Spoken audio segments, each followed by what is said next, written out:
오늘 이 아침에 우리 하나님 앞에 예배하러 나오신 여러분을 우리 주님의 이름으로 환영합니다. 우리 하나님께서 오늘 우리가 하나님 앞에 예배하고 기도하는 가운데에 하나님께서 주시는 은혜를 주시고 또 하나님의 지혜를 주실 뿐만 아니라 우리가 우리의 삶을 살아갈 수 있는 힘까지도 허락해 주실 것을 믿고 소망합니다.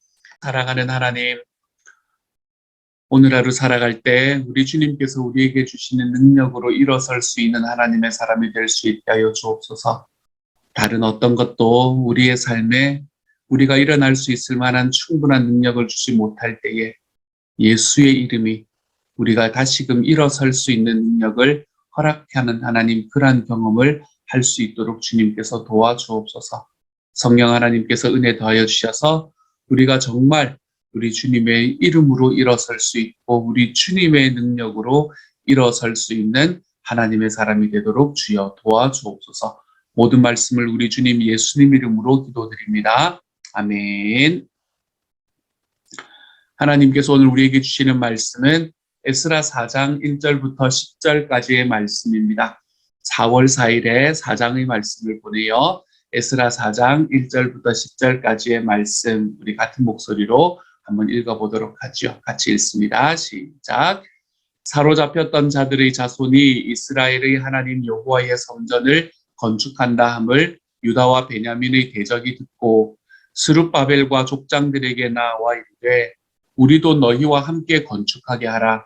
우리도 너희같이 너희 하나님을 찾노라. 아수르 왕 에살핫돈이 우리를 이리로 오게 한 날부터 우리가 하나님께 제사를 드리노라 하니 스룹바벨과 예수아와 기타 이스라엘 족장들이 이르되 우리 하나님의 성전을 건축하는데 너희는 우리와 상관이 없느니라. 바사왕 고레스가 우리에게 명령하신 대로 우리가 이스라엘의 하나님 여호와를 위하여 홀로 건축하리라 하였더니 이로부터 그 땅 백성이 유다 백성의 손을 약하게 하여 그 건축을 방해하되 바사왕 고레스의 시대부터 바사왕 다리오가 즉위할 때까지 관리들에게 뇌물을 주어 그 계획을 막았으며 또 아하수에로가 즉위할 때에 그들이 글을 올려 유다와 예루살렘 주민을 고발하니라. 아닥사스다 때에 비슬람과 미드르닷과 다부엘과 그의 동료들이 바사왕 아닥사스다에게 글을 올렸으니 그 글은 아람 문자와 아람 방언으로 써서 진술하였더라. 방백 르훔과 서기관 심세가 아닥사스다 왕에게 올려 예루살렘 백성을 고발한 그 글에 방백 르훔과 서기관 심세가 그의 동료 디나 사람과 아바사 사람과 다블레 사람과 아바세 사람과 아렉 사람과 바벨론 사람과 수산 사람과 대해 사람과 엘람 사람과 그 밖의 백성 곧 존귀한 오스나빨이 사마리아 성과 유브라데 강 건너편 다른 땅에 옮겨둔 자들과 함께 고발한다 하였더라. 아멘. 아멘. 에스라 4장의 말씀입니다. 에스라 4장의 말씀에는 드디어 이제 성전이 건축이 시작이 되는 장면이 나타나는 것을 보게 됩니다. 에스라 4장은 좀 이 전체적인 내용이 조금 복잡하게 되어 있는 장이긴 합니다. 제가 처음에 말씀드렸듯이 에스라서는 그냥 단기간에 쓰여진 책이 아니라 굉장히 오랜 기간의 역사를 포함하고 있는 책이다라고 이야기를 드렸잖아요. 그렇죠? 여러분, 한 가지 재미있는 것은 에스라서의 말씀이 나타나는 우리 읽고 있는데 아직 에스라라는 사람이 등장하지 않았다는 겁니다. 에스라라는 사람은 아직 없었어요. 지금은 에스라가 자기가 이전에 지나갔던 자기의 몇십 년 전에 있었던 그 역사들을 쭉 정리하고 있는 내용이기 때문에 그렇습니다. 어쨌든 에스라 4장은 조금 복잡한데요. 시간 순으로 좀 재구성을 해보면 1절부터 3절까지는 성전 재건과 관련된 갈등에 관한 이야기를 합니다. 아까 우리가 읽었던 이야기들이죠. 그렇죠? 그곳에 살던 사람들이 나와가지고 스룹바벨과 족장들에게 우리도 성전 건축에 참여하게 해달라라고 이야기를 하고 그리고 그럼 그곳에서 스룹바벨과 예수아와 나머지 지도자들이 너희들은 우리와 함께 성전 건축에 참여할 수 없다. 우리가 할 거다라고 이야기하는 장면. 이 장면이 바로 1절부터 3절까지의 장면이죠. 그리고 4절부터 시작해서 나타나는 이야기들은 성전 건축을 방해하는 이야기가 쭉 나타납니다. 어떻게 그들이 성전 건축을 방해했는가? 오늘은 성전 건축을 방해한 이야기도 나타나지는 않습니다. 그렇죠? 그들이 어떤 이제 사람의 이름으로 조서를 썼는가라는 이야기만 나타나는 것을 보게 되지요. 하지만 24절 말씀 포함을 해서 성전 재건의 방해와 결과에 관한 이야기를 하고 있고요. 그리고 6절부터 시작을 해서 나머지 절들도 그 이후에도 성전 건축하는 걸 지속적으로 방해했다라는 것을 우리에게 보여주고 있는, 하여간 요거는 24절의 말씀에 가서 제가 조금 더 자세하게 설명을 드리도록 하겠습니다. 하여간 오늘의 말씀을 보면 1절부터 3절까지의 말씀에 성전 재건을 한다라는 성전 재건의 소식이 사람들에게 전해진 것을 우리가 볼 수 있게 됩니다. 그 당시에 예루살렘 지역에는 그곳에 이제 예루살렘 바벨론으로 잡혀간 사람들, 그리고 이제 귀환한 사람들이 있는데 그동안에 그곳에는 아무도 살지 않았는가 하면 그렇지 않습니다. 그곳에 살아가던 사람들이 있었어요. 그 당시 예루살렘 지역에는 바벨론의 포로로 잡혀가지 않고 그 땅에 남겨진 사람들이 있었습니다. 그 땅에 남겨진 사람들은 소위 암하아레츠라고 부르는 사람, 이거는 이제 이 히브리어기는 한데 마치 하나의 고유명사처럼 쓰입니다. 암하아레츠, 그래서 땅의 백성들이라는 말로 불리는 사람들인데, 이 사람들은 바벨론에서 귀환한 백성들이 하나님의 성전을 짓고 있다라는 소식을 듣게 되지요. 이 유대 총독이었던 스룹바벨과 각 가문의 리더들, 그때 당시 유다의 족장들이었죠. 그렇죠? 그 유다의 족장들에게 와서 다음과 같이 말합니다. 아니, 우리도 당신들과 함께 성전을 짓고 싶습니다. 왜냐하면 아시리아의 왕 에살핫돈이 우리를 이곳으로 데려왔을 때부터 지금까지 우리도 당신들처럼 당신들의 하나님을 섬기며 그분께 제사를 드려왔기 때문입니다. 라고 이야기를 합니다. 그것에 대해서 유대 총독 스룹바벨과 대제사장과 예수아와 그리고 이스라엘 가문의 각 리더들이 그들에게 이렇게 말하지요. 아니, 당신들은 하나님의 성전을 짓는 일에 우리와 아무런 상관이 없습니다. 페르시아의 왕 고레스가 우리에게 명령한 대로 이스라엘의 하나님 여호와를 위하여 성전을 건축하는 일은 우리가 할 것이기 때문입니다. 라고 이야기를 합니다. 일면 바라보면 좀 매정해 보이기도 합니다. 그렇죠? 아니, 자기들도 하나님을 섬긴다 그러고 자기들도 하나님을 섬긴다는 사람이 와서 함께 하자 그러면 같이 좀 하게 해주지, 뭘 이렇게 매정하게 자르라 라는 생각이 드는 그런 말이기도 합니다. 왜 이때 당시 지도자들이 이러한 제안을 거절했을까요? 귀환한 백성들이, 그 땅의 백성들이 제안을 거절한 이유는 저는 크게 세 가지 정도로 나뉘어 볼 수 있지 않을까라고 생각이 듭니다.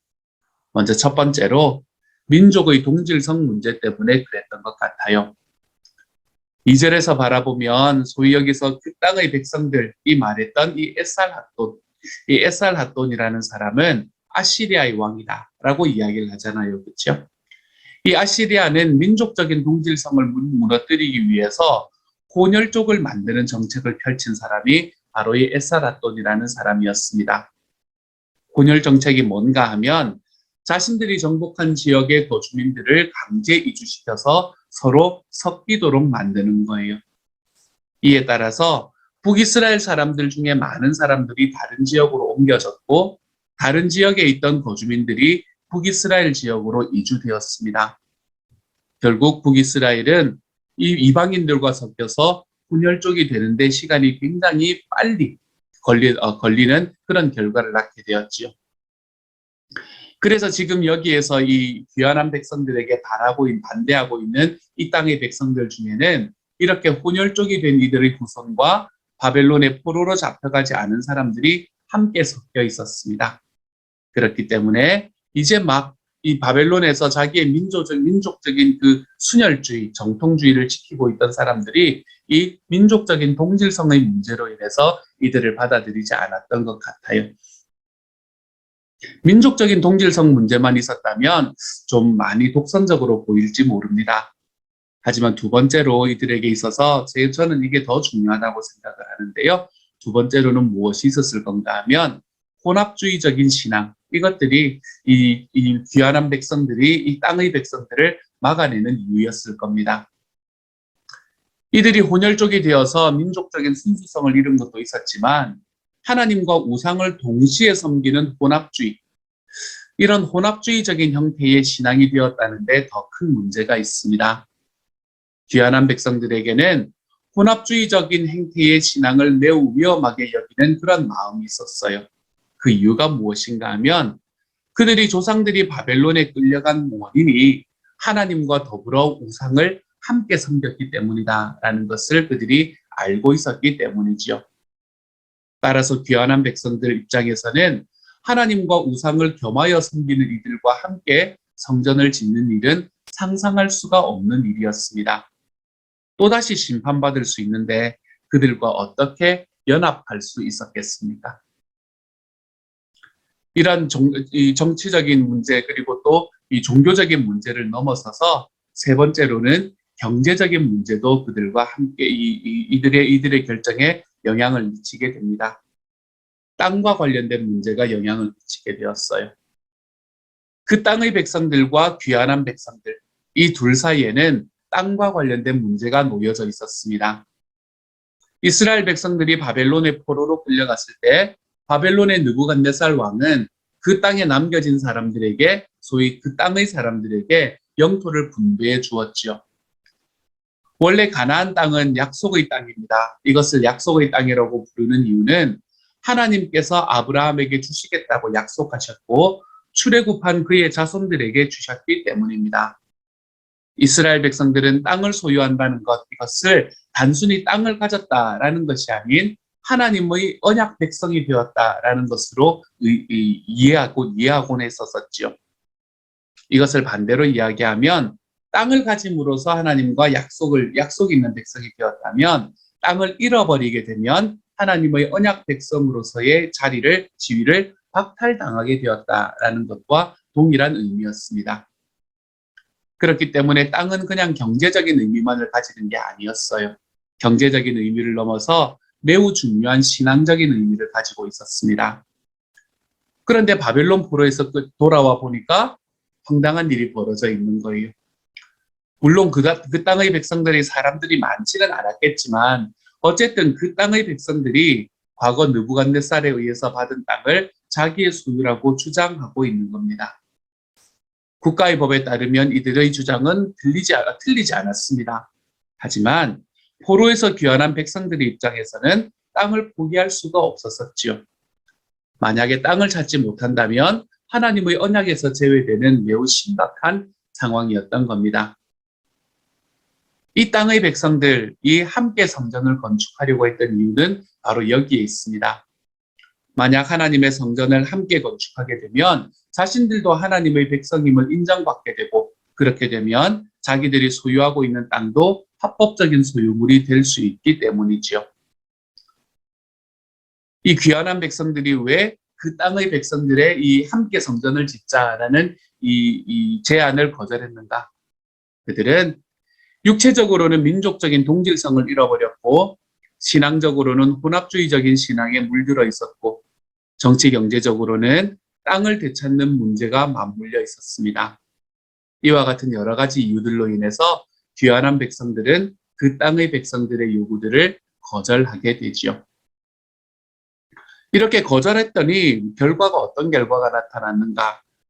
이 거절했더니 제안을 거절당한 그 땅의 백성들은 귀환한 백성들이 하는 일을 드디어 방해하기 시작합니다. 그들은 귀환한 백성들의 마음을 약하게 하고 겁을 주어서 성전 짓는 일을 방해하고 괴롭히게 되지요. 그때부터 시작이 되었던 이들의 방해는 고레스가 다스리던 고레스의 시대로부터 다리오 왕이 통치할 때까지 굉장히 오랜 기간입니다. 여러분 약 60년에서 70년 정도가 되는 기간이 이 기간 동안에 공직자들을 돈으로 매수해서 성전을 재건하는 일을 계속해서 방해합니다. 이에 따라서 성전 재건 사업은 고레스 왕의 통치 4년부터 다리오 왕의 통치 2년, 고레스까지 약 16년간 중단되는 것을 우리는 볼 수 있게 되죠. 그 이후에도 아하수에로 아닥사스다라는 사람이 나타나잖아요. 그렇죠? 이 기간 동안에 계속해서 이들은 방해하고 있는 것, 성전 건축을 방해하고 있는 것을 우리가 볼 수 있게 됩니다. 이렇게 그들이 지속적으로 방해하는 것을 우리는 성경을 통해서 바라볼 수 있게 돼요.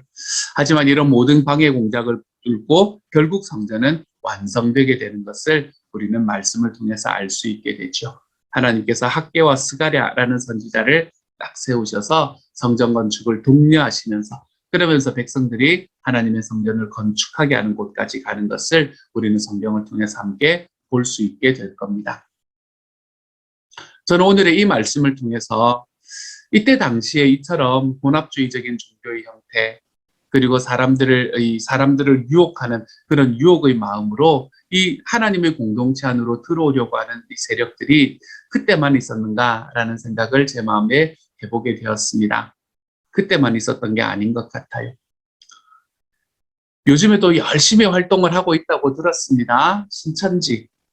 여러분 이야기를 참 많이 들으셨지 않습니까? 신천지라는 이런 이단의 세력들은 우리가 주의하면 주의할수록 더 좋은 것 같아요. 이런 것들은 우리가 알지 못하는 새에 조금씩 들어옵니다. 우리가 알지 못하는 좋은 성경 공부가 있는데 이러면서 들어옵니다. 성경 공부라는 이름으로 들어오지요. 그리고 난 다음에는 조금씩 그 마음을 공동체에서 떠나게 만듭니다. 야, 저렇게 하는 거 이상하지 않아? 이러면서요. 그러다가 어느 순간에 자기들의 이 힘이 충분해졌다라고 생각하면 한 공동체를 뒤집어 엎어버리는 것이 너무도 쉬운 우리의 삶 속에서도 지금 우리가 살아가는 삶 속에서도 이 교회라는 공동체, 하나님의 백성이라는 공동체 안으로 몰래 들어와서 그곳에서 하나님의 백성들의 힘을 약하게 만들려는 시도가 지금도 계속되고 있는 것을 우리가 볼 수 있게 됩니다. 참 마음 아픈 이야기를 예전에 들었던 적이 있습니다. 이것은 굳이 이단만의 문제가 아니에요. 예전에 제가 있던 교회였는데요. 아닐 수도 있습니다. 어쨌든 어떤 한 분이 그렇게 목사님을 찾아와서 딜을 하더라는 겁니다. 딜을. 어떤 딜을 하나 하면 자기가 지금 예전에 있던 교회에서 나와가지고 자기하고 같이 나온 사람들이 한 30명 정도 되는데 우리가 이 교회로 와줄 테니 장로 자리를 나에게 달라라고 이야기를 하시더랍니다.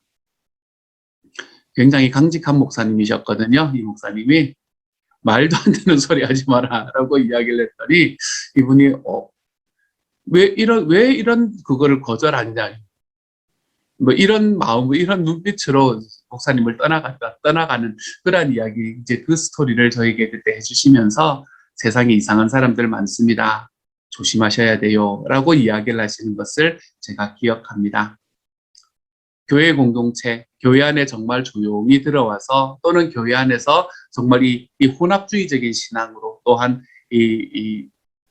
그러니까 하나님을 섬기기는 하지만 하나님만을 섬기는 것은 아닌 이 순결하지 못한 신앙으로 교회 안으로 들어와서 그 공동체를 흔들어 버리는 그러한 모습들을 우리는 우리의 공동체 속에서 우리 교회 공동체 속에서는 좀 분명하게 막아낼 수 있는 그런 자리로 걸어 들어갈 수 있기를 소망합니다. 그러려면 뭐가 되어야 될까요? 그렇게 되려면 우리가 분별할 수 있는 지혜가 필요합니다. 이것이 진짜인가 아닌가, 이것이 하나님께서 주신 길인가 아닌가라는 것을 분별하는 지혜가 필요합니다. 그렇기 때문에 조금 늦게 걸어가더라도 좀 든든하게 걸어가는 게 낫다라는 이야기를 늘 드리는 거죠. 우리의 삶 속에서도 우리의 삶에 조금씩 알지 못하게 다가와서 우리를 계속 타협하게 만드는 이러한 혼합주의적인 신앙. 하나님도 섬기고 돈도 섬기고 하나님도 섬기고 나도 섬기고 하나님도 섬기고 이것도 섬기고 우리의 삶 속에서 계속해서 나를 다른 곳으로 이 하나님에게서로부터 시선을 돌리게 만드는 그러한 삶의 문제들. 사랑하는 여러분, 저와 여러분들이 이것에서 좀 순결해질 수 있는 하나님의 사람이 되기를 소망합니다. 순결함으로 또한 그 순결함 속에서 하나님께서 주시는 은혜로 우리가 우리 하나님 앞에서의 신앙을 좀 지켜내볼 수 있는 하나님의 사람이 되기를 소망합니다. 111 기도가 오늘부터 시작이 됩니다. 제가 7시 20분부터 기도하는 것으로부터 시작이 돼요. 또한 우리 이번 주부터는 상공부가 시작이 됩니다. 우리가 이러한 모든 그 다음 주에는 우리 특별 새벽 예배가 있습니다. 이러한 모든 과정들 하나하나를 통해서 하나님께서 우리에게 주시는 은혜가 우리의 삶 속에 깊이 체험되는 시간이 될 수 있기를 소망합니다. 그래서 우리의 삶 속에서 정말로 분별하는 지혜, 이것이 나에게는 이익이 될 것 같은데 정말 하나님 앞에서도 이익인가?